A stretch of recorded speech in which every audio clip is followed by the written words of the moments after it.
السلام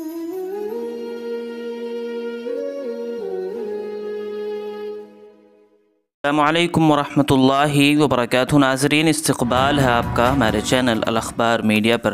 ناظرین، مولانا کلیم صدیقی و عمر گوتم تبدیلی مذہب معاملے میں سپریم کورٹ سے ضمانت ملنے کے بعد ملزم کی جیل سے رہائی۔ مبینہ جبراً مذہب تبدیل کرانے کے الزام میں گرفتار عرفان خواجہ خان کے آج دیر شام بالآخر جیل سے رہائی عمل میں آ گئی۔ عرفان اس مقدمے کا پہلا ملزم ہے جس کی جیل سے رہائی عمل میں آئی ہے۔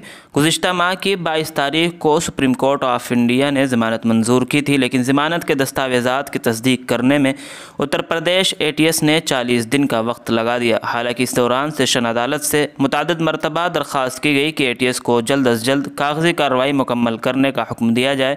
سیشن عدالت کی جانب سے ہدایت ملنے کے باوجود ATS نے نہایت سست رفتاری سے کاغذی کارروائی انجام دی، اسی لیے سپریم کورٹ سے ضمانت ملنے کے باوجود ملزم کو جیل سے رہا ہونے میں 40 دن کا وقت لگا۔ ملزم کو قانونی امداد فراہم کرنے والی تنظیم جمعیت علماء مہاراشٹر یعنی مولانا ارشد مدنی صاحب کی جماعت قانونی امداد کمیٹی کے سربراہ گلزار اعظمی نے ممبئی میں اخبار نویسوں کو بتایا کہ ATS کی جانب سے ضمانت کے دستاویزات کی رپورٹ عدالت میں جمع کرانے کے بعد ایڈوکیٹ فرقان احمد اور ایڈوکیٹ سیف نے کاغذی کارروائی مکمل کی۔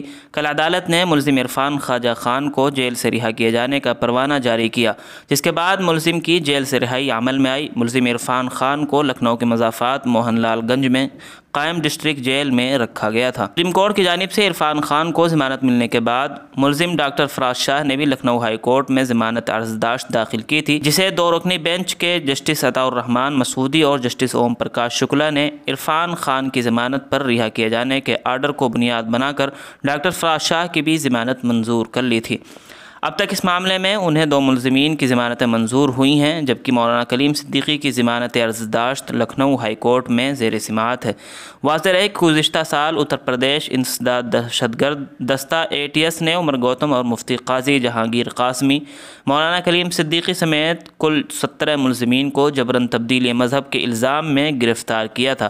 ان پر الزام عائد ہوا تھا کہ وہ پیسوں کا لالچ دے کر ہندوؤں کا مذہب تبدیل کرا کے انہیں مسلمان بناتے ہیں اور پھر ان کی شادیاں بھی کراتے ہیں۔ پولیس نے ممنوع تنظیم داعش سے تعلق اور غیر ملکی فنڈنگ کا بھی الزام عائد کیا تھا۔ ناظرین، اس معاملے میں ایک ملزم کی رہائی عمل میں آنے کے بعد امید بدھی ہے کہ انشاءاللہ جلد از جلد مولانا کلیم صدیقی صاحب کی بھی رہائی عمل میں آ جائے گی۔ آپ سبھی حضرات رمضان کے اس مقدس مہینے میں باری تعالیٰ سے دعا ضرور فرمائیں۔ ناظرین، اس خبر سے متعلق آپ کی کیا رائے ہے کمنٹ باکس میں ضرور لکھیں۔ ویڈیو کو لائک اور زیادہ سے زیادہ شیئر کریں۔ اس طرح کی اور بھی ملی اور ملکی خبریں حاصل کرنے، خصوصاً مدارس اور علماء کے متعلق ہر خبر سے باخبر رہنے کے لیے ہمارے چینل الاخبار میڈیا کو سبسکرائب کر کے بیل آئیکن ضرور دبا دیں۔ شکریہ، والسلام علیکم ورحمۃ اللہ وبرکاتہ۔